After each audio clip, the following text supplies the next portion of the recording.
देवभूमि उत्तराखंड के जंगलों में लगी भीषण आग के बीच बिजली के दामों में हुई बढ़ोतरी ने राज्य में सियासत को गरमा दिया है। दरअसल ऊर्जा प्रदेश उत्तराखंड में एक बार फिर से बिजली के दामों को बढ़ाया गया है। बिजली दरों में 6.92% की बढ़ोतरी कर दी गई है। बीपीएल श्रेणी के अलावा हर श्रेणी पर बिजली दरों को बढ़ाया गया है। उत्तराखंड विद्युत नियामक आयोग ने नई दरों का ऐलान किया और नई दरें उपभोक्ताओं पर 1 अप्रैल से ही लागू होंगी। इतना ही नहीं, बिजली दरों के साथ ही फिक्स चार्ज में भी बढ़ोतरी की गई है। राज्य में लोकसभा चुनाव के मतदान के बाद बढ़ोतरी से उपभोक्ताओं को महंगाई का बड़ा झटका लगा है। वही विपक्ष ने इसके खिलाफ विरोध प्रदर्शन के साथ ही सरकार के इस फैसले को तुरंत वापस लेने की मांग की है। वही कांग्रेस प्रदेश अध्यक्ष करण मारा ने मुख्यमंत्री धामी को पत्र लिखकर पहले से महंगाई की मार झेल रही जनता पर बिजली के दाम बढ़ाकर और महंगाई का बोझ न डालने की मांग की। वही महंगी बिजली के बीच राज्य में पेयजल का संकट भी गहरा गया है। पूरे प्रदेश भर में पानी की किल्लत देखने को मिली है। वही देहरादून में बढ़ती पेयजल की समस्याओं के निस्तारण के लिए जिला प्रशासन ने कंट्रोल रूम बनाया है, जिसमें रोजाना 25 से 30 शिकायतें प्राप्त हो रही हैं। इस बीच राज्य के मुख्यमंत्री धामी ने पेयजल की बढ़ती किल्लत को देखते हुए हल्द्वानी में अधिकारियों की बैठक ली। इसके साथ ही समस्याग्रस्त क्षेत्रों का भी मुख्यमंत्री ने निरीक्षण किया है। वही वनाग्नि की बढ़ती घटनाओं पर भी मुख्यमंत्री ने चिंता जताते हुए सेना से मदद मांगी थी, जिसके बाद MI-17 हेलीकॉप्टर से आग को बुझाने का कार्य किया जा रहा है। आज इसी मुद्दे पर हम चर्चा करेंगे, उससे पहले रिपोर्ट देखिए।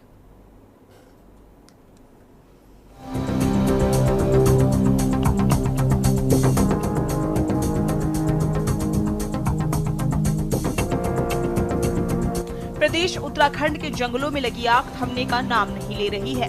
जंगलों में लगी आग से अब तक 60-150 हेक्टेयर से ज्यादा जंगल जलकर राख हो गए हैं।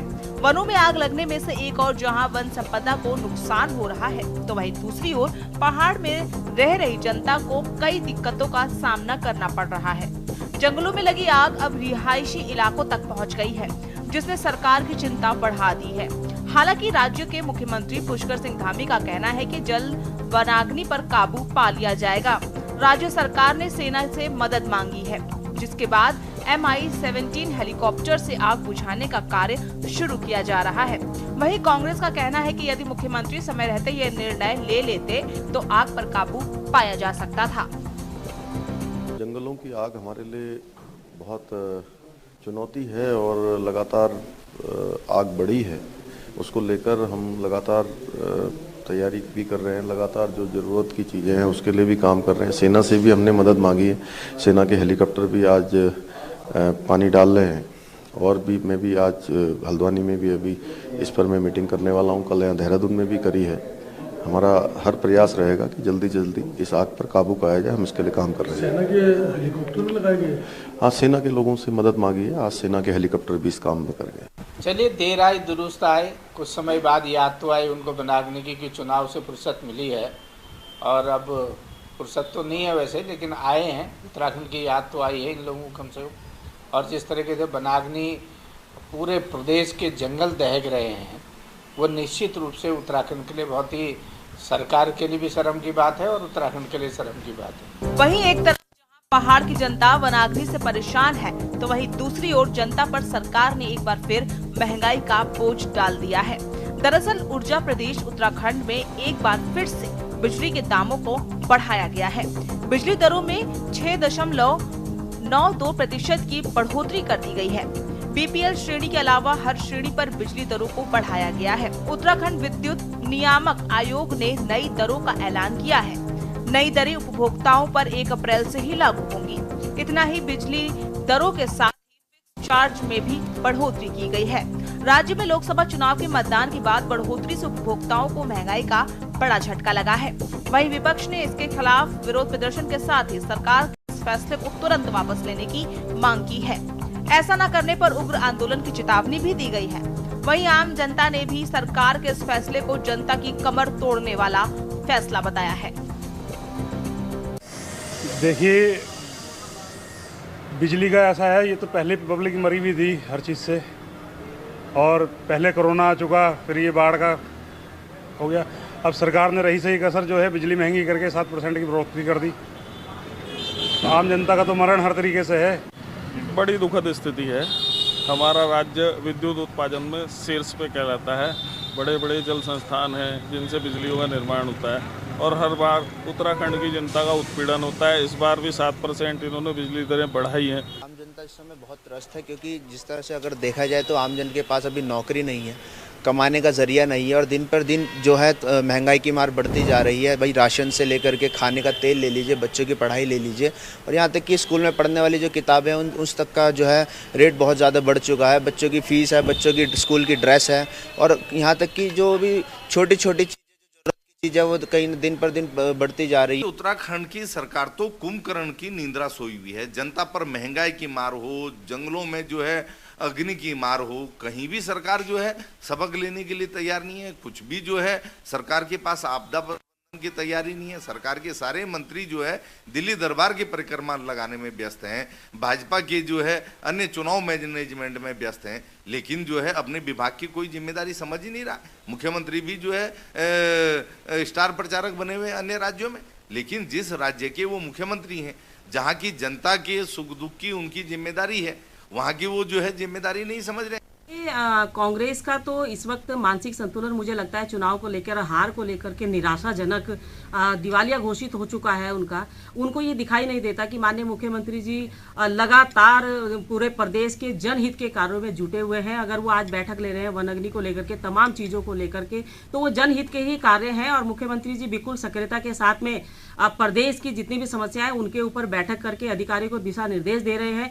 लेकिन विपक्ष इस वक्त मुद्दा विहीन विपक्ष है और मुझे लगता है केवल आरोप ही लगाना उनका काम है, लेकिन धरातल पर कहीं वो दिखाई भी नहीं देते। कुल मिलाकर पहाड़ प्रदेश उत्तराखंड की जनता एक और जहां वनाग्नि की बढ़ती घटनाओं से परेशान है, तो वहीं दूसरी ओर बिजली के बढ़ते दामों ने आम जनता की परेशानी को और भी ज्यादा बढ़ा दिया है।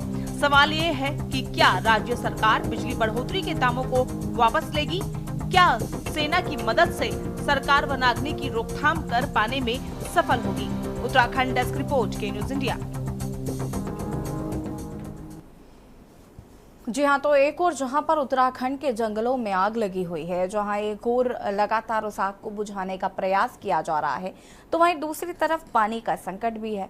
और अगर हम बात करें तो अब प्रदेश में बिजली की दरों को भी बढ़ा दिया गया है, यानी कि जनता पर महंगाई का एक और बड़ा झटका जनता को दिया गया है। अब जनता इसको कैसे वहन करेगी ये तो देखना होगा, लेकिन बड़ा सवाल ये है कि अगर हम उत्तराखंड को ऊर्जा प्रदेश कहते हैं तो आखिर उत्तराखंड में इतनी महंगी बिजली क्यों है? आज इसी को समझने की कोशिश करेंगे। मेहमान हमारे साथ जुड़ चुके हैं, उनसे आपका परिचय करा देते हैं। कुंवर जपेंद्र सिंह जी प्रदेश प्रवक्ता बीजेपी से हमारे साथ जुड़ चुके हैं। देवचंद उत्तराखंडी केंद्रीय प्रवक्ता यूकेडी से हमारे साथ जुड़ चुके हैं और अरुण शर्मा जी वरिष्ठ पत्रकार हैं, हमारे साथ जुड़ चुके हैं। आप सभी का बहुत बहुत स्वागत है। शुरुआत जपेंद्र जी आपसे ही करेंगे। बिजली प्रदेश कहते हैं उत्तराखंड को, और उसके बावजूद भी अगर उत्तराखंड में इतनी महंगी बिजली मिलेगी और इसका जो सीधा असर आम जनता पर पड़ रहा है, सबसे पहले तो इस पर आपका मैं रिएक्शन चाहूंगी कि क्या जिस तरीके से दरें बढ़ाई गई हैं, आपको नहीं लगता है कि जनता वैसे भी त्रस्त थी, अब और ज्यादा त्रस्त हो जाएगी? उत्तराखंड ऊर्जा प्रदेश है, इसमें कोई शक, लेकिन जिस तरह से उत्तराखंड के अंदर इंडस्ट्रियलाइजेशन हुआ है, आबादी का दबाव बढ़ा है, लोगों के रोजगार के नए नए साधन उपलब्ध हो रहे हैं, उसके लिए इंडस्ट्रियलाइजेशन भी बहुत जरूरी है और हर चीज में कहीं ना कहीं कॉस्ट बढ़ रही है। तो डेफिनेटली जो विद्युत का उत्पादन है वहां भी थोड़ा सा कॉस्ट इफेक्शन है, वहां भी कॉस्ट ऊपर जा रही है।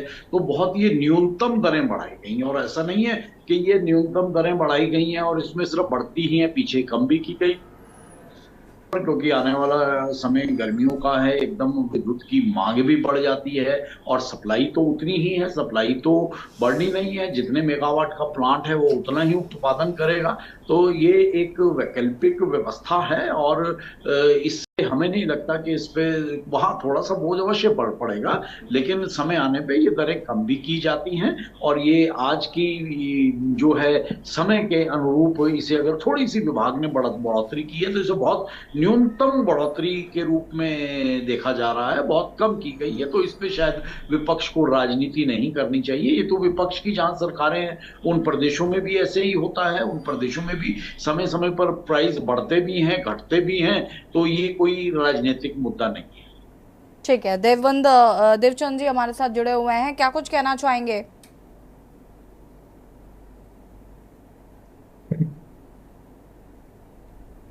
अनम्यूट कीजिएगा प्लीज।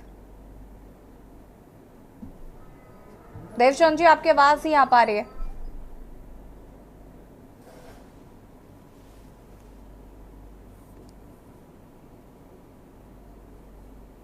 देवचंद जी की आवाज को प्लीज फिक्स करिएगा। वापस आते हैं आपके पास। अरुण शर्मा जी हमारे साथ लगातार बने हुए हैं। अरुण जी, अगर हम बात करें तो जिस तरीके से यहाँ पर हम देख रहे हैं कि बिजली की दरों को बढ़ाया गया है, कैसे देख रहे हैं इसको? क्योंकि जनता पहले ही महंगाई के बोझ के तले दबी हुई है। अब ऐसे में अगर बिजली की दरों को बढ़ाया जाएगा तो क्या ये एक अधिकतम भार नहीं होगा जनता पर? निश्चित तौर पर यशी देखिए, बिजली के बिल का बढ़ना या बिजली की दरों का बढ़ना हमेशा हम उपभोक्ता के ऊपर बड़ा असर डालता है।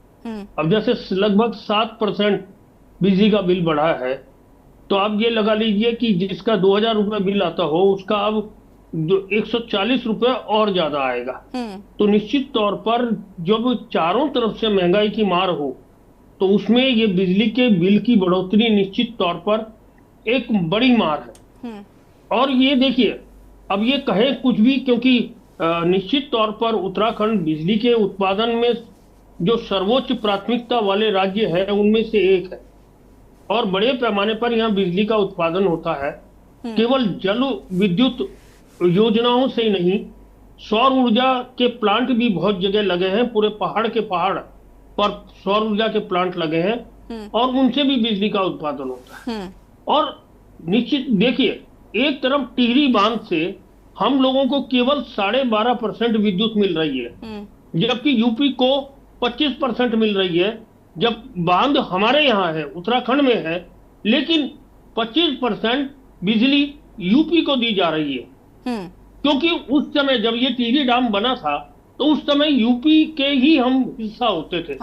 और वही हिस्सेदारी आज तक यूपी को मिल रही है।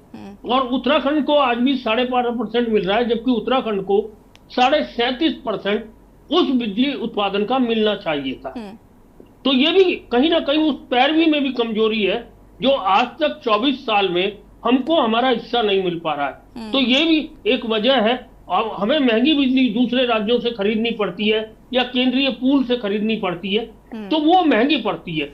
और इसीलिए आज ये जो मार पड़ी है कहीं ना कहीं उसको एक लेवल पे लाने के लिए की जा रही है। जो हम केंद्रीय पुलों से ले रहे हैं, महंगे दामों पे ले रहे हैं, और हमारी जरूरत जितनी है उतनी उत्पादन की उतनी बिजली हमको नहीं मिल पा रही है। तो कहीं ना कहीं वो एक जो गैप है उसे भरने के लिए मुझे लगता है ये बिजली के दाम बड़े हैं और ये निश्चित तौर पर आम उपभोक्ता को एक झटका देंगे।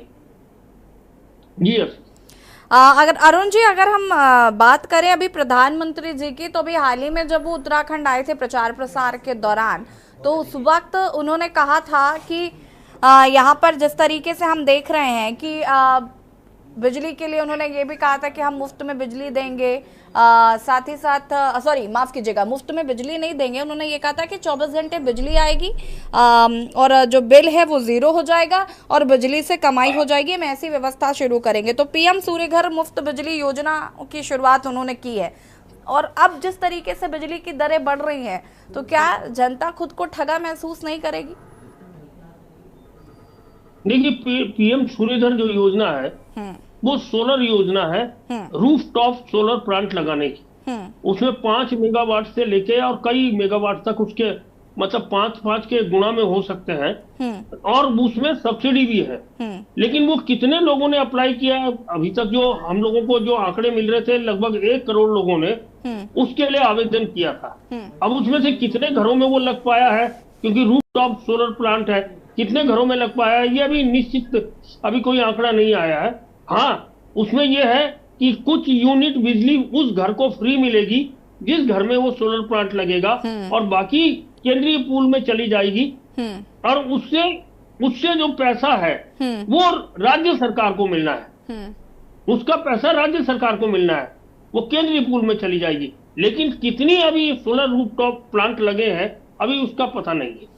लेकिन जिस तरीके से अभी जपेंद्र जी यहाँ पर कह रहे थे कि बहुत ज्यादा बिजली की दर नहीं बढ़ाई है, 140 रुपए कम तो नहीं होता होगा। हाँ, मैं आऊंगी देवचंद जी आपके पास इसके बाद। देखिए, जैसे कि आपने एग्जाम्पल दिया कि किसी का 200 बिल आता हो तो 140 इंक्लूड हो जाएगा।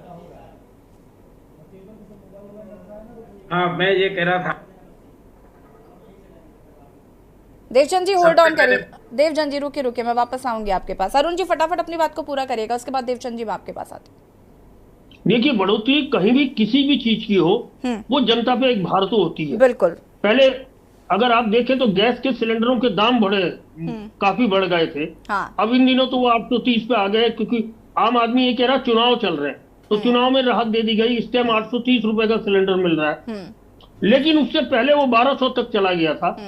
अब कोई भी बढ़ोतरी होती है, एक जो मध्यम वर्गीय घर है, निम्न वर्गीय घर है, उनका जो बजट है वो तो गड़बड़ाता ही है। और ये छोटी छोटी जो चीजें हैं, गैस है, बिजली है, सब्जियां है, दालें हैं, अगर इनके दाम बढ़ते हैं तो निश्चित तौर पर उन घरों में असर पड़ता है जिनकी एक निश्चित आय है। वो बिजनेस नहीं कर रहे, निश्चित आय है, महीने में जितने उन्हें मिलते हैं उन्हीं से गुजारा करना है, तो कहीं ना कहीं वो बजट गड़बड़ाता है। ठीक है जी देवचंद जी। देखिए मैम, जो अभी बीजेपी ने ये जो फैसला किया है बिजली बढ़ाने का, ये कि जनता के प्रति छलवा है और धोखा है, बहुत बड़ा धोखा है। एक तरफ जहां गर्मी बढ़ गई है, एक तरफ जहां उत्तराखंड में जंगलों में आग लग रही है, जहां लोगों को पंखा और पानी खींचने के लिए बिजली की जरूरत है, उस समय पर उन्होंने बिजली के भाव बढ़ा दिए। वो भी तब, जैसा अभी हमारे वरिष्ठ पत्रकार सब कह रहे थे कि हमारा जो हिस्सा था वो यूपी से भी आधा में है, जबकि बिजली हम पैदा कर रहे हैं। ये इनका एक हमेशा बीजेपी का ये मॉडल रहा है कि आप सिर्फ छलवा दे करके, जुमले देकर लूटो और अपना काम बनाओ। अभी आप बताएं कि जब कभी पेट्रोल के भाव बढ़ते हैं और भाव बढ़ने से बसों का किराया या कोई किराया बढ़ जाता है, तो जब वो भाव जब सरकार किसी चुनावी हथकंडे में घटाती है तो उस टाइम वो भाव घटते नहीं है। सिमिलरली अगर बिजली के रेट बढ़ने से जो चक्की वाला आटा पीसने के लिए और उस चीज के लिए भाव बढ़ा देगा, तो जब ये रेट घटाने की बात अभी जो कुंवर साहब कह रहे थे, तो वो रेट फिर घटते नहीं है। तो इस प्रकार से महंगाई का बोझ आम जनता पर निरंतर बढ़ता ही जाता है। अब जंगलों की आग की बात करें तो ये कि भ्रष्टाचार की बू इसमें लगातार आती है, क्योंकि इन लोगों का एक ही जुमला रहता है कि भैया जंगलों में आग लगाकर हमारे जो तंत्र मंत्र हैं उनको कहाँ भी ये जो इलेक्ट्रल बॉन्ड का जो पैसा आया है उसकी खुद बुझ करने पर इस पर बिल्कुल भ्रष्टाचार की बू हमें लगती है। अभी दूसरी तरफ मैं आपको एक चीज और इस तरफ पे ले जाता हूँ कि इन लोगों का ये रहता है कि भैया जब भी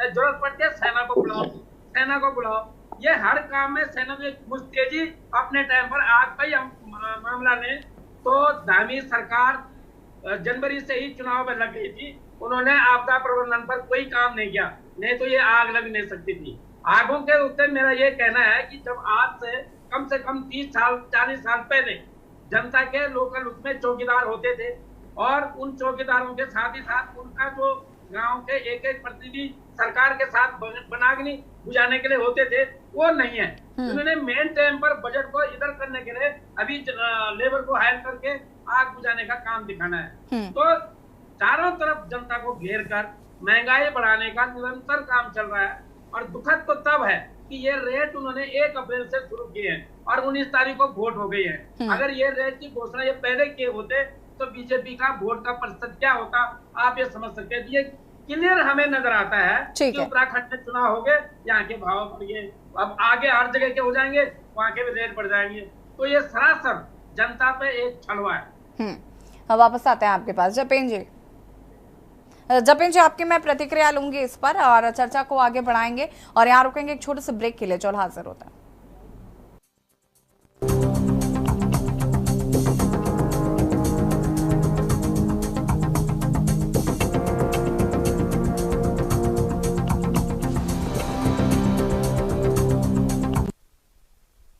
समस्या अपार, बिजली, पानी और पहाड़। ब्रेक के बाद एक बार फिर से आप सभी का स्वागत है। चर्चा हम इसी पर कर रहे हैं। मेहमान हमारे साथ लगातार बने हुए हैं। जपेन जी से जवाब ले लेते हैं। जपेन जी क्या कुछ कहना चाहते हैं? जिस तरीके से देखिए आरोप लगा रहे कि ये दरें आपने अब इसलिए बढ़ाई ताकि उसका असर चुनाव में देखने को ना मिले, और अब बिजली दरें बढ़ गई हैं, जनता परेशान है। और हम सिर्फ बिजली दरों की ही बात नहीं कर रहे हैं, हम वनाग्नि की भी बात कर रहे हैं, और जो पानी की समस्या अब उत्तराखंड में लोगों को फेस करनी पड़ रही है हम उसकी भी बात कर रहे हैं। उस पर क्या कहना चाहेंगे?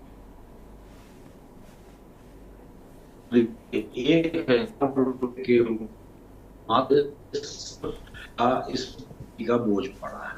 हम समझ सकते हैं कि बोझ नहीं पड़ना चाहिए था, लेकिन आमदन भी तो बढ़ी है, राज्य कर्मचारियों की भी आमदन बढ़ी है, और जो इकोनॉमिकली ये मार्केट में जो एक फ्लो आया है, कर्मचारियों को तो वेतन ही नहीं मिल रहा। कर्मचारियों की तो ये समस्या है ना कि उनको वेतन नहीं मिल रहा। आप कह रहे हैं उनकी सैलरी बढ़ा दी है हमने, उनको तो वेतन ही नहीं मिल पा रहा है, इसीलिए तो प्रदर्शन कर रहे हैं जगह जगह पर। देखिए आप विभिन्न राज्यों में सब जगह कहीं ना कहीं थोड़ा बहुत प्लस माइनस रहता है, लेकिन ऐसा थोड़ी है कि कर्मचारियों को 6 महीने में वेतन नहीं मिल रहा, साल भर वेतन नहीं मिल रहा, महीने 2 महीने का रुका तो वो मिलना है। तो ये सिर्फ उत्तराखंड में थोड़ी ना, ये तो पूरे देश में है, और पूरे देश के साथ साथ विश्व के अन्य देशों में भी आप चले जाओ तो ये एक जो फाइनेंस को लेके जो स्ट्रेटेजी प्लानिंग होती है, हमें अलग देश में नहीं जाना, हमें भारत में ही रहना है और हम उत्तराखंड की बात करेंगे। और हम यही जानना चाहते हैं, हमें नहीं मतलब है राजस्थान में क्या हो रहा है, हमें नहीं मतलब है यूपी में क्या हो रहा है, लेकिन हम उत्तराखंड की अगर बात कर रहे हैं तो उनसे मतलब हमको रखना पड़ेगा। और उनके कर्मचारियों को अगर वेतन नहीं मिल रहा है तो मैं तो सवाल पूछूंगी। फिर मुझे आप ये तो बिल्कुल मत बताइए कि उनको नहीं मिल रहा, उनको नहीं मिल रहा। हम उससे कैसे बच सकते हैं? ये विचार आप करिए ना, आपकी पार्टी करे, हम विचार करेंगे क्या इस पर? तो बिल्कुल आप लोकतंत्र का चौथा स्तंभ है, ये कैसे हो सकता है कि आप उत्तराखंड की बात करो और हिमाचल की बात मैं क्या करूं, मुझे डिबेट से फुर्सत नहीं मिल रही है ना, मैं डिबेट कर रही हूँ, मेरे लिए वही बहुत है। 9% बढ़ उसकी कोई चर्चा ही नहीं होती, तो ऐसा नहीं होना चाहिए। तो ये जहां जो डिमांड निकल के आएगी, जहां जो सिचुएशन होगी, उसके अनुरूप विभाग निर्णय लेते हैं। और यहाँ बिल्कुल हम इस बात को करते हैं कि रेट घटाए नहीं जाते, रेट कम भी होते हैं, रेट बढ़ते भी हैं, और प्रदेश के अंदर कर्मचारियों की आमदन बढ़ाने की दिशा फिर से मैं माफी चाहूंगी, मैं आपको बीच में टोक रही हूँ। रेट बढ़ाए कब जाते हैं और रेट घटाए कब जाते हैं, ये आपको भी बहुत अच्छी तरीके से पता है। रेट घटते कब है? जब विधानसभा चुनाव होता है। बढ़ते कब है? जब लोकसभा चुनाव करा लिए उसके बाद। तो विपक्ष तो पूछेगा ना सर। ऐसा नहीं कहा, देखिए ऐसा नहीं कहा जा सकता। ये अनफॉर्चुनेटली ये फाइनेंशियल ईयर का एंड होता है, सबको हमें पता है कि 31 मार्च फाइनेंशियल ईयर का एंड मंथ होता है, और अगर उसी में अगर चुनाव थे तो डेफिनेटली ये निर्णय दिया ही जाना था। तो इसे चुनाव से जोड़कर ना देखें और इसे एक फाइनेंशियल स्ट्रेटेजी और फाइनेंशियल ईयर्स के एंडिंग मंथ से अगर जोड़ के देखें तो वो ज्यादा बेहतर हो पॉलिटिकली। लेकिन हम नहीं देखेंगे सर ऐसे ना, पॉलिटिकली हमें इसमें तमाम चीजें देखनी पड़ेगी। पॉलिटिकली तो विपक्ष को बहुत कुछ नजर नहीं आता। चलिए, लेकिन अब मुझे ये बता दीजिए कि डबल इंजन की सरकार की ताकत हमको कब देखने को मिलेगी? जपेंद्र जी मुझे बताइए ना, इधर उधर की बातें मत करिए, मुझे सीधे सीधे बताइए कि डबल इंजन की सरकार की ताकत कब देखने को मिलेगी? जो उत्तराखंड की बिजली है वो यूपी के लोग क्यों इस्तेमाल कर रहे हैं, उत्तराखंड वाले क्यों नहीं कर पा रहे हैं? और अगर आप अगर सीना ठोक के इस बात को कहते हैं कि हम डबल इंजन की ताकत है, तो वो ताकत दिखनी भी तो चाहिए धरातल पर। बिल्कुल बिल्कुल वो ताकत दिख रही है और भविष्य में भी दिखेगी। जब टिहरी बांध का निर्माण हुआ था तो वो उत्तर प्रदेश सरकार थी, हम उत्तर प्रदेश का हिस्सा थे, तो टेक्निकली और लीगली हम उसे चैलेंज नहीं कर सकते। लेकिन हाँ इतना जरूर है कि अब आज उत्तराखंड के अंदर तब स्थितियां और थी, तब हमारे पास विद्युत की डिमांड और कंजम्पशन भी कम थी, लेकिन आज 24 वर्षों में डेफिनेटली कंजम्पशन भी बढ़ी है, हमारे ऊपर बोझ भी बढ़ा है, और हम अपना हिस्सा बढ़ाने का प्रयास कर रहे हैं कि जो हमारा 12.5% हिस्सा हमें टिहरी बांध में से मिलता है, डेफिनेटली वो 25% से ऊपर जाए। इसकी तरफ से सरकार प्रयासरत है और आने वाले समय में निश्चित तौर पर इसके सुखद नतीजे भी सामने आएंगे। ठीक है, वापस आते हैं आपके पास। देवचंद जी कुछ कहना चाहते हैं इस पर? देखिए, अभी जो कुंवर साहब ने बोला है वो सिर्फ उत्तराखंड में ऐसी नीति चल रही है कि अभी तक हमारी सरकार के पास जो भी आंदोलन हुए हैं उनके ऊपर उन्होंने समिति बना दिया, उसका आज तक रिजल्ट नहीं।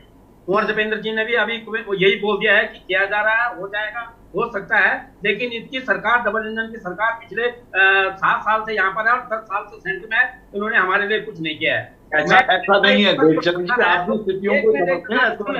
मैं इनका जो भ्रष्टाचार का जो मामला है उसको मैं एक नाम पढ़ने से सुना दूंगा। ये विजय माल्या, मेहुल चौकसी, नीरव मोदी, निशान मोदी, बैद, आशीष जोवन पुत्र, सनी कार्ला, आरती कार्ला, संजय कार्ला, वर्षा कार्ला, सुधीर कार्ला, इस प्रकार से ये 28 लोग हैं जिनसे ओनली रुपीज प्रॉपर्टियां और संसाधन अटैच किए जा चुके हैं। केंद्र सरकार द्वारा खरीदी प्रॉपर्टियां और एसेट्स सहज किए जा रहे हैं। एक एक करके जपेन जी आप अपने टाइम पे बोलिएगा। जपेन जी प्लीज। मैं अभी टिहरी डैम के ठीक ऊपर पोखर में बैठा हूँ और जहाँ पर मैं ये देख रहा हूँ हमारा खेत गया, खलियान गया, सब कुछ गया, और उसके बाद बिजली के लिए भी हम तरस रहे हैं। और जो बिजली मिल रही है वो भी दिन प्रतिदिन बढ़ती जा रही है। और इस बिजली के बढ़ने से न केवल बिजली के 40-45 रुपए का फर्क है, बल्कि तमाम संसाधनों पर इसका असर पड़ रहा। मैं अभी आपको जैसे बता रहा था कि एक टाइम अगर बिजली के बढ़ने से आटा पिसाई का कीमत अगर बढ़ जाती है तो वो फिर वापस घट के नहीं आती है। इस प्रकार से ये निरंतर बढ़ती जा रही है। हमारा पलायन का मुख्य कारण ही ये है कि चारों तरफ से हम पर महंगाई की मार, बेरोजगारी की मार, वन जंगल और जल जंगल जमीन को हमसे लूटने का काम जो बीजेपी सरकार कर रही है, और जो पिछले 2-3 सरकारें ये जो कर रही थी वो हम लोग चले जा रहे हैं। अब समय आ गया है कि इस बिजली जो वर्तमान रेट बढ़े हैं इसी के लिए हम जल्दी सड़कों पे आएंगे और इसको जरूर वापस कराएंगे। और धामी सरकार को उनको ऐतिहासिक तौर पर देवचंद जी यही समस्या है विपक्ष की कि हम अब जल्दी सड़कों पर आएंगे। आपको अब तक सड़कों पर आ जाना चाहिए था, इतनी देरी करते हैं इसीलिए पीछे रह जाता है विपक्ष। अभी तो आप सोच ही रहे हैं कि हमें सड़कों पर आना है, आपको तो आज सड़कों पर आ जाना चाहिए था जब दरें बढ़ रही थी। तो अभी देखो मैम, एक तरफ तो आप समझ सकते हैं कि हम तो उत्तराखंड का यही तो रहा है कि हम हमेशा सत्यवादी और अहिंसावादी रहे हैं। हम भी अगर इनकी तरह तोड़ फोड़ के हड़तालों पे आते तो कभी सड़कों पे आ जाते, लेकिन अभी भी हम ये कह रहे हैं कि अगर शांतिपूर्ण तरीके से ये फैसला वो वापस लेते हैं तो ठीक है, नहीं तो हम तुरंत कार्रवाई के लिए सड़कों पर जरूर आएंगे। ठीक है, हमारे साथ मंजू त्रिपाठी जी कांग्रेस प्रवक्ता भी जुड़ चुके हैं। मंजू जी आपका भी बहुत बहुत स्वागत है। ठीक है मंजू जी, क्या कुछ कहना चाहते हैं? प्रदेश में बिजली दरें बढ़ गई हैं, वनाग्नि जिस तरीके से देखने को मिल रही है, साथ ही साथ अगर हम बात करें तो पानी की भी समस्या हो गई है।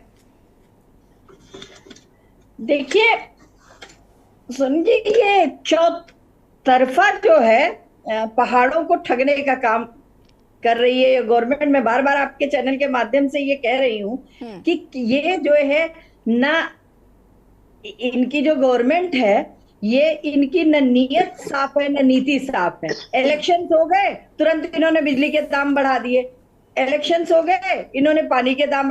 समस्याओं का समाधान इनके पास नहीं है, समस्याएं क्रिएट करना चाहते हैं, इनके पास समाधान कुछ नहीं है। खाली बड़ी बड़ी बातें इलेक्शन से पहले जो है इनको लोग लुभावने भाषण देना आता है, क्योंकि इनको धरातल पे तो काम करना ही नहीं है। जनता को ठगने का काम करती है गवर्नमेंट और कर रही है। इलेक्शन तक ये शांत थे, जैसे ही इलेक्शन खत्म हुए उत्तराखंड के, इन्होंने अपने औकात दिखा दी कि हम कितना जनता के हित में। तो ये जनता को जो ठगने का काम कर रही है ये गवर्नमेंट, ये जनता को समझना होगा और उसी हिसाब से और प्रदेशों में वोट करना होगा। जपेन जी कुछ कहना चाहते हैं? देखिए, ये सीधा सीधा इनका राजनीतिक लाभ लेने का जो प्रयास है, हर चीज को, हर मुद्दे को राजनीति से और वोटों से जोड़ना, ये तो कांग्रेस का शक्ल बन गया है। हाथ कंगन को वासी क्या पड़ेगी। चुप हो जाओ, मैं जरा तो इनकी गलत तो निश्चित तौर पर प्रदेश के अंदर बहुत एक अच्छे काम हो रहे हैं और ठीक है, 7% की वृद्धि हुई है तो डेफिनेटली हम अपना हिस्सा बढ़ाने का टिहरी बांध के उत्पादन में सरकार प्रयास कर रही है और उसमें सफलता मिलेगी और निश्चित तौर पर हमारे रेट जो है जनता की आशा के अनुरूप बहुत कम की होगी। ठीक है अरुण जी, अगर हम बात करें तो इसको लेकर मैं आपकी राय जानना चाहूंगी कि जो परिसंपत्ति के बंटवारे की बात कही जा रही थी, डबल इंजन की सरकार की ताकत की बात कही जा रही थी, उसके बावजूद भी उत्तराखंड की बिजली यूपी के लोग इस्तेमाल कर रहे हैं। कैसे उत्तराखंड के पास वापस आएगी? क्या इसको लेकर सरकारें प्रयासरत नहीं रही हैं कभी? नहीं, देखिए यशपी, ये हमेशा से प्रयास तो चलता रहा।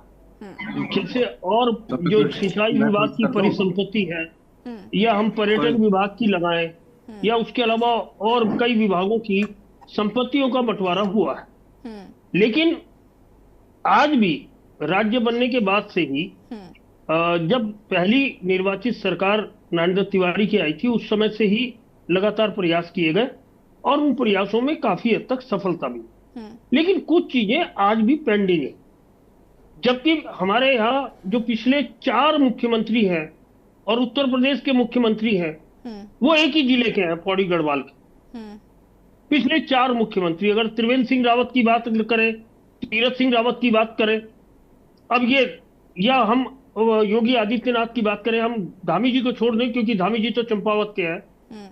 हाँ, तो पिछले 2 मुख्यमंत्री ये थे। उससे पहले अगर 2 मुख्यमंत्री की बात करें तो रमेश पोखरियाल निशंक और विजय बहुगुणा और भुवनचंद खंडूड़ी भी, 5 मुख्यमंत्री आज तक पौड़ी जिले से हुए हैं। और योगी आदित्यनाथ भी उसी जिले के हैं और उनका, योगी आदित्यनाथ का अपने क्षेत्र में स्नेह भी रहता है।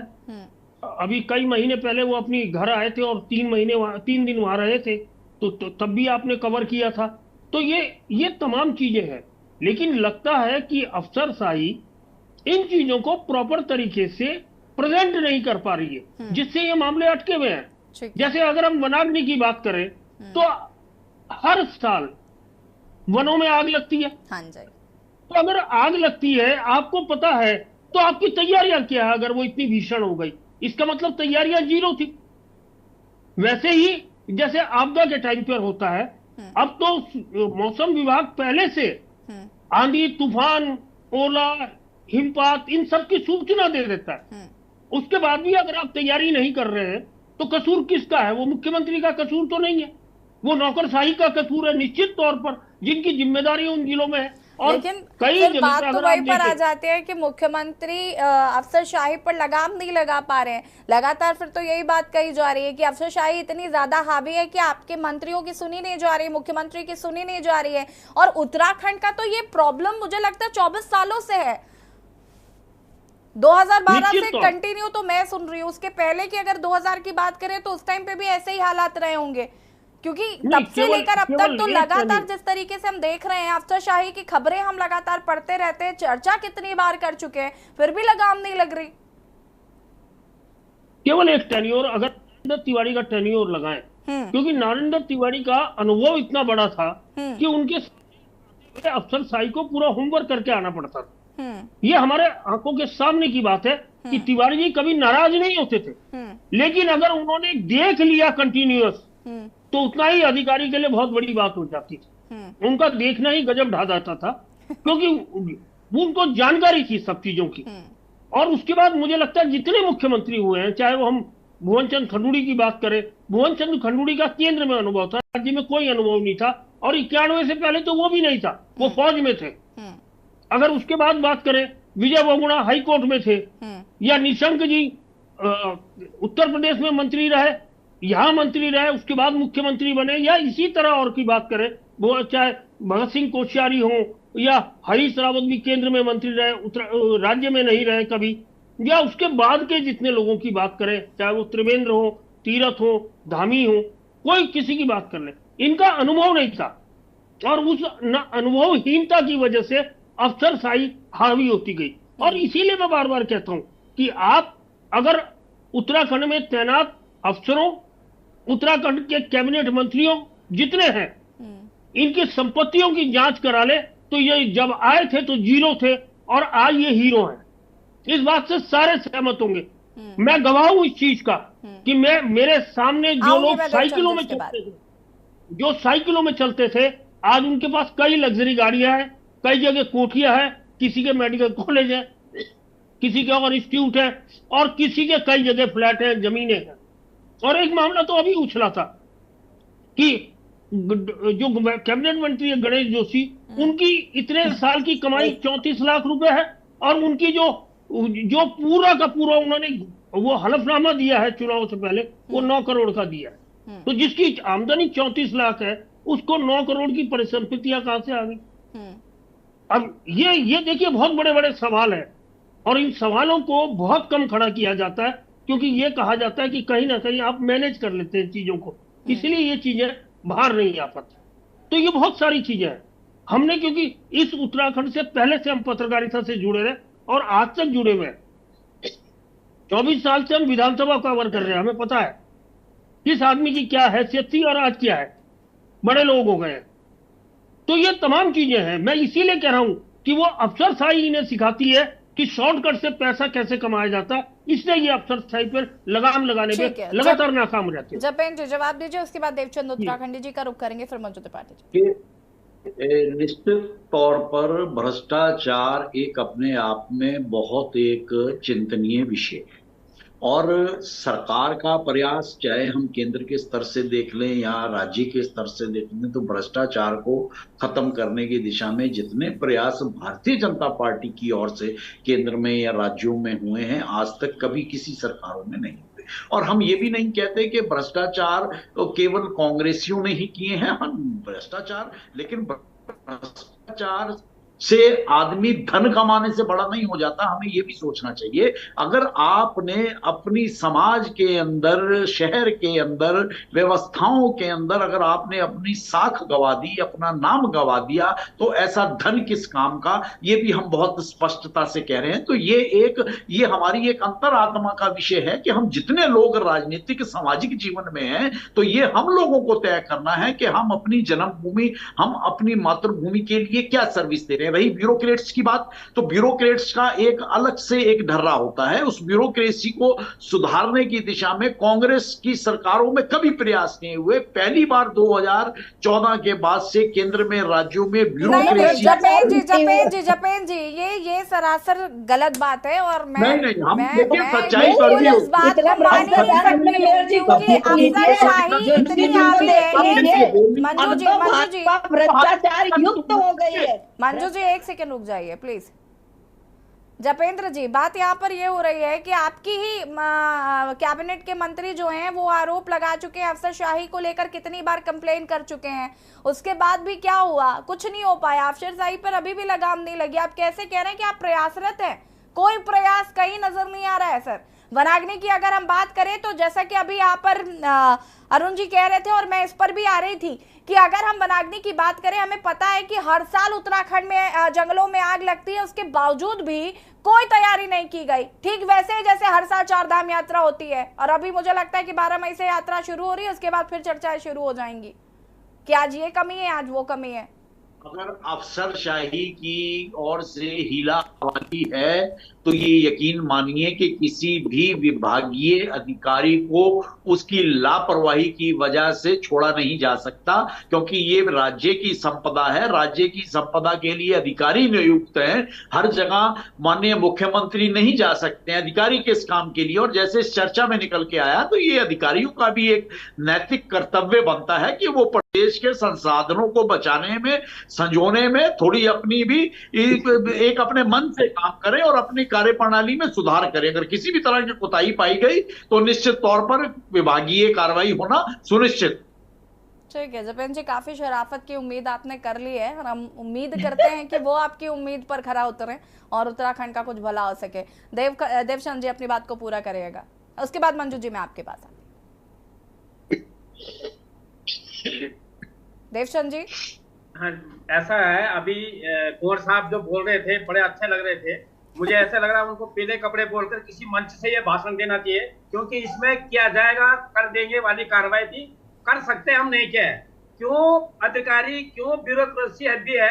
सबसे पहले तो इनका जो पूरा क्या नाम बोलते हैं अपने नेता हैं वो भ्रष्ट है। अभी जैसे हमारे अरुण शर्मा साहब ने बताया गणेश जोशी का उदाहरण, तो गणेश जोशी अगर किसी अफसर को ये बोले ये काम होना चाहिए तो वो भी भ्रष्टाचार साथ में लेकर करेगा। सिमिलरली जंगलों में आग का ये मुख्य कारण है कि इन्होंने जैसे धंधा दो चंदा लो वाली कार्रवाई में खुद वनाधिकारियों को, मैं तो मेरी व्यक्तिगत राय है, ये वनाधिकारियों को आग लगाने का काम किया हुआ है और उनसे जो बजट जाना है उस बजट को हेराफेरी करने का काम है। और ये बोलते हैं कि हमारे 2014 के बाद हमने बहुत किया है। 2014 के बाद मैंने 28 नाम पढ़े हैं और उससे पहले अजीत पवार का इन्होंने पाप धुल दिया, कई करोड़ों का वो हाईकोर्ट से भी साफ करा दिया। और फिर बोलते हैं हम कि क्या नाम बोलते हैं उनको जो भ्रष्टाचारी उनको रोकने। जब तक आप अपने आप साफ नहीं होंगे तब तक आप ब्यूरोक्रेसी को साफ नहीं कर सकते। और भ्रष्ट नेताओं ने उत्तराखंड में मैंने तो पहले बता रहा हूँ कि ये विडंबना है ये उत्तराखंड की। उत्तराखंड आज 24 साल हो गया, उत्तराखंड में नेता पैदा नहीं हुए, उत्तराखंड में दलाल पैदा हुए, दलाल और उन दलालों ने जब दलाली का हिस्सा ऊपर नीचे हुआ तब उन्होंने आपस में एक पार्टी छोड़ दूसरी पार्टी छोड़, उधर पकड़ इधर पकड़, और उधर से भ्रष्टाचार पर उनका एक्शन कम कर या ज्यादा करके ये काम करते हैं। अरे आपको मैं पहले बता रहा हूँ, आपका एक विजन होती, एक नियत होती तो आपदा प्रबंधन शुरू से काम क्या होता। अरे प्रचार भी अलग चीज थी, लेकिन इस जनता को बचाना भी है। आज एक तरफ जहाँ सांस लेने में दम घुट रहा है, वहीं आपने बिजली के भाव को बढ़ा दिया है, और इसमें भी भ्रष्टाचार है। इसमें भी जो आपका जो पैसा है उसमें कितना प्रतिशत आप रॉयल्टी लगाएंगे, आगे लगाएंगे, कितना महंगाई से मारोगे उत्तराखंड की जनता को। और नहीं है तो आप अपना दिल से नहीं चला सकते हो तो इस्तीफा दे दो, लेकिन ये गोल बोल जमोल रिप्लाई और जवाब मत दो। बीजेपी का हमेशा ये कारण रहा है, जब उनको पूछा गया है कि ऐसा क्यों हुआ है तो वो गोल गोल लपेट करके बातें करते हैं। अभी सवाल सीधा ये है कि बिजली के दरों पर रोक लगाने के लिए आप क्या कार्रवाई करेंगे और कब तक ये कार्रवाई निश्चित हो जाएगी, इसका जवाब चाहिए। ठीक है, मंजू जी। बिल्कुल, चंदा दो धंधा लो वाले भी बोल रहे हैं कि भ्रष्टाचार सबसे ज्यादा कांग्रेस गवर्नमेंट में हो रही। अरे बोलने से पहले सोचना चाहिए, भाई है मेरे, कि देखिए पहली बार जब राष्ट्रपति भ्रष्टाचारी है, देखिए आप इनकी अफसरशाही है, इनका कितना लगाम है। अपने पसंद के आईजी डीआईजी को रखने के बाद भी मुख्यमंत्री जी देखिए तेलंगाना में इलेक्शन में बिजी हैं, और शहर में हृदय स्थल घंटाघर के पास पलटन बाजार में पेट्रोल डाल के ओमजी वुल्स में आग लगा दिया जाता है, धू धू करके जल रहा है। क्या किया इन्होंने? पहले भाई साहब से पूछिए कि क्या किया इन्होंने। इससे पहले जब राष्ट्रपति देहरादून शहर के अंदर थी तो करोड़ों की चोरी रिलायंस ज्वेलर्स में हो गई, और उसका आज तक कोई न पकड़ा गया न कुछ कहा। बड़ी बड़ी बातें तो इनको करने आती है, जुमलेबाजी में तो ये हीरो बनते हैं, लेकिन जनता है, जनता जनार्दन को क्यों चल रहे हो भाई? ये जो है पृथ्वी किसी की भी नहीं है। इस तरह से महंगाई बेरोजगारी से त्रस्त है जनता, और आपने इलेक्शन खत्म होते बिजली के दाम बढ़ा दिए। अरे भाई ये कितना लूटोगे जनता को? इस गवर्नमेंट से पूछना चाहती हूँ। अब तो भ्रष्टाचार युक्त हो गई है भाजपा। अब क्यों कांग्रेस को कोस रहे हो? डबल इंजन की सरकार है आपकी, 10 साल से आप लोग हैं उधर बंद धू धू करके जल रहे हैं, दम घुट रहा है। अभी भाई साहब ने कहा जिस तरह से दम घुट, यहाँ आपने बिजली के दाम बढ़ा दिए। अरे जो रोजमर्रा की में आऊंगी, रुक जाइए। रोजमर्रा की जरूरतों के साथ क्यों खिलवाड़ कर रहे हैं?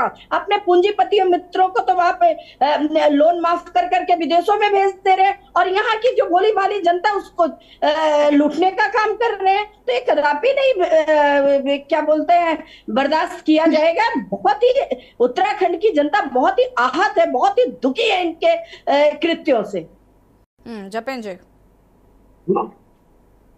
देखिए, अभी हमारी बहन ने एक घटना का जिक्र करा। अभी कल ही एसएसपी ने प्रेस कॉन्फ्रेंस करी, और पूरे शहर के अंदर कैमरे खंगालने के बाद 2 घंटे के अंदर ही ये पर्दाफाश हो गया। तो इस घटना को अंजाम देने वाला अपराधी कौन था, उसके खिलाफ कार्रवाई हुई, उसके खिलाफ एफआईआर दर्ज हुई। तो लॉ एंड ऑर्डर की स्थितियों को बेहतर बनाना और कार्रवाई करना हमारे पुलिस अधिकारी बेहतर जानते हैं। अपराधी अपराध करने का प्रयास करता है, लेकिन हमारी पुलिस अधिकारी बहुत सक्षम अधिकारी हैं। हमारी कार्यप्रणाली करोड़ों की चोरी हो गई राष्ट्रपति के रहते हुए, और 2 घंटे के अंदर इन घटनाओं का खुलासा करना और अपराधियों की धरपकड़ शुरू करना, ये इसे इस तरह से भी देखिए, और कहीं ना कहीं कार्रवाई करने वाले अधिकारियों को प्रोत्साहित भी करिए। हमेशा राजनीति का समय नहीं होता, प्रोत्साहित करिए। एक बार राष्ट्रपति आई तो रिलायंस ज्वेलर्स में करोड़ों की चोरी हो, दूसरी बार राष्ट्रपति तो इस तरह से हो, जनता के साथ करेंगे तो फिर सरकार के अच्छे कामों की कम से कम उसे भी प्रोत्साहित करिए। तब ना बताया जाए यही अच्छा काम है कि इलेक्शन के बाद बिजली के दाम बढ़ा दिए गए, यही अच्छा काम है। नहीं होते, और मात्र राजनीति के दांव पेच और द्वंद खड़े करना ये विपक्ष का शगल बन गया है, जो अच्छी बात नहीं। वो तो आप लोग करते हैं, जो हमारी मैनिफेस्टो में नहीं थी, मोदी जी उस मंगलसूत्र की बात करते हैं। आज तक की न्यूज उठा के देख लीजिए, जिसको उन्होंने खंडित कर दिया कि ऐसी ओछी बातें कांग्रेस के manifesto back to Uttarakhand debate please. Devchand ji. फटाफट अपनी बात को पूरा करेगा प्लीज। मैं तो बीजेपी सरकार को सीधे सीधे सरकार मानता हूँ। ये जो सब हो रहा है उनकी भ्रष्ट होने के नाते ही ब्यूरोक्रेसी भ्रष्ट है। और मैं आप एक छोटा सा उदाहरण लेता हूँ। सेना को अभी आग लगी, सेना को बुलाया जाता है। एक रिखनी खाल में एक हादसा होता है, एक पुलिस इंस्पेक्टर एक रिटायर्ड सूबेदार मेजर को ऐसी गंदी गाली देता है और उसका कंप्लेंट करता है, उस पर कोई एक्शन नहीं लिया जाता। क्यों? जिसका मियां थानेदार डर खाएगा। जब सीएम से लेकर के नीचे सारे नेता इनके भ्रष्ट होंगे तो ब्यूरोक्रेसी भ्रष्ट होगा। और इसका जितना ज्यादा उदाहरण ये है कि विधानसभा में जो एक विधानसभा के अध्यक्ष ने एक लगाया था तो उनके अधिकारियों ने 10 लगा दिए और आज वो फिर बेरोजगारी की मार झेल रहे हैं। तो भ्रष्टाचार मैं सिर्फ आपके सारांश में इतना करूंगा कि भ्रष्टाचार मुक्त करने के लिए सबसे पहले सरकार को ही भ्रष्टाचार छोड़ना पड़ेगा। इनको भ्रष्टाचार मुक्त होना पड़ेगा, तभी भ्रष्टाचार रुक सकता है। जपेन जी, देखिए अभी हमारे प्रवक्ता साथी ने सीधे सीधे सरकार भ्रष्ट कभी भी नहीं। ठीक है, सरकार में अगर कहीं कोई कमी पाई जाती है, किसी अगर पोस्ट पर बैठा हुआ व्यक्ति गलत करता है तो निश्चित तौर पर उसके खिलाफ कड़ी कार्रवाई होती है। आप लोगों को उसकी बात करनी चाहिए। सरकार पूरी निष्ठा से, ईमानदारी से प्रदेश के विकास के लिए काम कर रही है। मुख्यमंत्री रात दिन काम कर रहे हैं, तो आपको अपने मुख्यमंत्री पर भरोसा होना चाहिए। और जहां कहीं भ्रष्टाचार, इलेक्शन खत्म होते ही बिजली के दाम बढ़ा दिए। चले ठीक है, अग्रवाल पर कब एक्शन होगा? ठीक है, अरुण शर्मा जी की अंतिम प्रतिक्रिया, फटाफट अपनी बात को पूरा करेगा अरुण जी प्लीज। देखिए यसी मैं पहले ही कह चुका हूं कि ये जो चुनाव के तुरंत बाद जो बिजली के दाम बढ़े हैं, ये आम आदमी को संशय में डालता है कि केवल चुनाव तक ये क्यों रुके थे। अगर चुनाव से पहले कर देते तो क्या उसका चुनाव पे असर पड़ता? निश्चित तौर पर। दूसरी चीज, वनाग्नि की घटनाएं और पानी का संकट, ये दोनों एक साथ जुड़े हुए हैं। क्योंकि अगर हमारे वनों में आग लगेगी तो जो हमारे प्राकृतिक स्रोत है, जो उत्तराखंड में बहुतायत में है, उन प्राकृतिक स्रोतों पर असर पड़ेगा। उसके अलावा वन्य जीव पर असर पड़ेगा, क्योंकि जहां आग लगेगी वहां अगर वन्य जीव है तो वो फिर गांव की तरफ, शहरों की तरफ बढ़ेगा और कहीं ना कहीं वो जो संतुलन है, पर्यावरण संतुलन है, वो बिगड़ेगा। तो ये सारी चीजें एक दूसरे से जुड़ी है। और 1980 वन अधिनियम 1980 से पहले वहां लकड़ी का पातन का अधिकार ग्रामवासियों का होता था जंगल में, जो खत्म हो गया। उससे पहले वही ग्रामवासी उन वनों की रक्षा करते थे और इसीलिए पहले कभी वनाग्नि की इस तरह की घटनाएं नहीं होती थी, क्योंकि वो जो आसपास के गांव वाले होते थे वही सबसे बड़े पहरेदार होते थे उस जंगल के। लेकिन अब क्या हुआ, वन अधिनियम 1980 आने से जो वनों में उनका अधिकार था, जो वो वहां से चारा लाते थे, जो लकड़ी लाते थे अपने घर के लिए, वो सारा खत्म हो गया और उसकी वजह से वो चौकीदारी भी खत्म हो गई।